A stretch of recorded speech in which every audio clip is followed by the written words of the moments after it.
windshield, the tear-offs are getting covered with bugs. They've been a problem all day long, and now that we've got the lights on here, it's like a magnet for these things. And we even overheard Kyle Busch telling the guys, hey, every pit stop, you've got to tear that off. Let's get more on Kyle Busch. Jamie? Well, that's exactly what we were going to mention. We're down here dodging the bugs too, Marty, and you're starting to hear a lot of the drivers talk about that.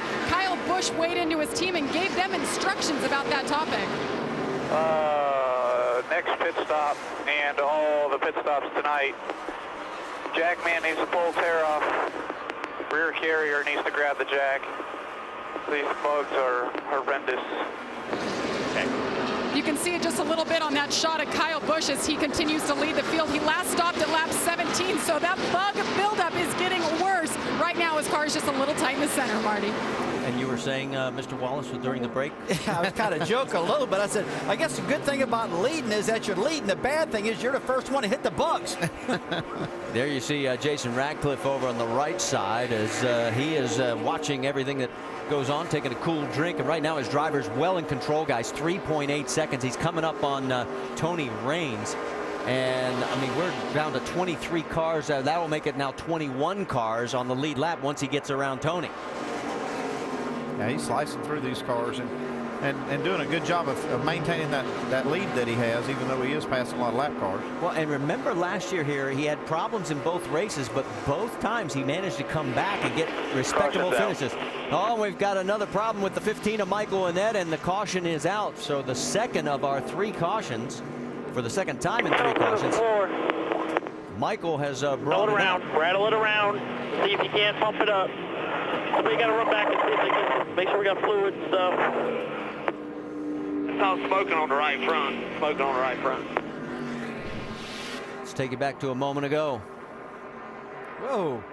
That thing just looks, you know what, Andy? It looks like he's lost his brakes getting at the corner. Yeah, he could have. Yeah, I've seen a lot of hot brakes out there. This is one of those tracks where you really lean on those brakes, especially those front ones. I've been seeing a lot of hot brakes. Like you said, we're only 73 laps in this race, and the front rotors on a lot of these cars are really glowing. This time, guys, not getting tires. Everybody's catching it. Just Andy can put all your stuff down. It's like brake fluid squirting on the hot rotors, right? Yeah, they're going to spend some time fixing this. They'll have to get in there and get that wheel off, probably change the caliper on the right front. He was 34th when this all happened. You can see that they're immediately going to work. Get the hood up. Stop. See, every time he pushes that brake pedal, there's the fire in there. That's the brake fluid burning on the hot rotor. See all of the fluid on the tire. A lot of the teams that are watching the broadcast need to tell their drivers about these brakes because it really messes them up. And here comes race leader Kyle Busch as he is going to come down pit road leading the parade. And Jamie Little, he's coming your way. And Brad Keselowski saying his car was just a little bit free early on. They may make a chassis adjustment. They were going to wait and see here. Take 4 tires, fill it up with Sunoco fuel. He's had a pretty quick race car. You see Kyle Busch there in the 18. You saw the tear off. They made sure they got that right away. 4 tires. They're going to go up 1 round on the track bar for Kyle Busch, Dave.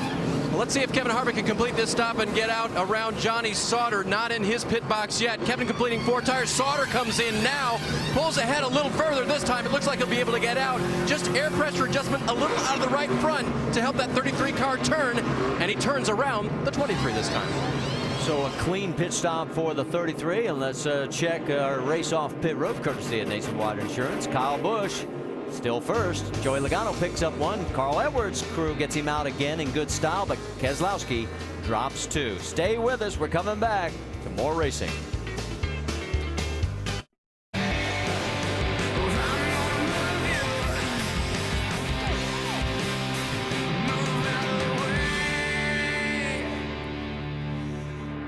Oh, and the night has fallen and the bugs are winning the battle. Our lucky dog, though, on this one for Aaron's was the 34 of Tony Raines, so he is back on the lead lap. That gives us now a total of 26 cars on the lead lap. And there's Tony. It will be Kyle Busch, Joey Logano, Carl Edwards, Brad Keselowski, and Kevin Harvick. That's your top 5. And boy, look at the restart as Busch takes the high side this time, and Logano can't keep up. And look at Edwards, 3 wide. Harvick's underneath him on the high side. Biffle goes around him. These guys get bogged up in a restart on the exit of turn 2 and lets the guy in the bottom lane have a clear track. And Andy, we're seeing 3 wide coming on that back straightaway, getting into turn 3 for a couple laps, at least because of that. That's the time to strike while the iron's hot and these tires are good. Let me update you as you look at this 3-wide battle. We had 5 waiver rounds. I'll get to that in a minute. Look at what's happening. James Buescher just cuts right in front of the 7 of Landon Castle. No contact. Leffler's got his hands full as that car's going sideways. And now Harvick's diving underneath the 27. Here comes Edwards trying to get back into the thick of things in that battle. Now, we heard Harvick say before the race that it took a little while for his car to get going. It's going good right off the start right now. Down that stretch, and here comes Carl. You can tell when they get on the brakes, the front of that car just dies, and we're still seeing that smoke out the right side of the 27. Yeah, I'm not too worried about it. I mean, it could just be a tire rub on the top of the fender when he goes in the corner. You travel these things as far as they'll go. Sounds like a crew chief. I'm not worried about it. I'm not driving it. Yeah, he's seen it many, many times. He knows what these guys can get away with and what they can't. But, you know, if this was a Sprint Cup car, I'd say, hey, the splitter's hitting the ground. Yeah, they don't have splitters on these cars, so they can grind those valences away, and it's not a bad thing for them to do that, but you don't want the tires rubbing. That can cause you some disruption in that chassis, and you don't want that happening, so that probably is causing him a little bit of problem. Justin Allgaier and Steve Wallace just a moment ago. Let's take you back and show what was going on between those 2 drivers. On board with Steven. Ooh, we're on the road there, it looks like. You're behind him. There you go. If you look here, though, Steve was crowded on that apron a little bit. Didn't look like Allgaier gave him a lot of room. That's Brendan Gaughan right behind him. There's one thing you have to look at in Steven's car, if it damaged that right front fender, because if that fender got knocked in, we talked earlier about it really kills the front downforce, and that'll make the car handle bad, and it looks like it is in to me. All right, I never did get the waiver rounds in. We've had so much action. It was Mike Wallace, Jason Keller, Brian Keselowski, John Borderman, Michael McDowell, and Josh Wise. There, we finally got caught up on all that. 26 cars on the lead lap. Let's go to the battle for second place. Take a look at the 22 as he's going underneath Logano and Brad Keselowski. Right now, if you told me I had to pick one car, I think I got to go with that 22 and maybe the 18 also. Well, I'm liking the 18. His car looks really good, but at least Keselowski can split up this group of Gibbs cars, these 2 cars of Gibbs that were dominating there. Gotten in between them, and he may have enough to run down Kyle Busch. Haven't seen it yet tonight, though. All right, so there is second and third, and he's starting to open up just a little bit of ground, a little bit further back. There's Kevin Harvick. There goes Carl Edwards. And there is the 27 of Greg Biffle. And let's get an update from his pit. David? With Rick Byers now, we're watching that smoke out of the right side, Rick. Are you concerned about that, and you know what it is? Not really. It's just a small tire rub. Just a small tire rub. The spotter's been seeing it for quite some time. And right now it's just tight. That's our main concern. Did you work on it that last stop to try to relieve that? No, we're just worried about the tightness right now. He's really complaining about it a lot right now. All right, that's the word from top of the 27 pit box, guys.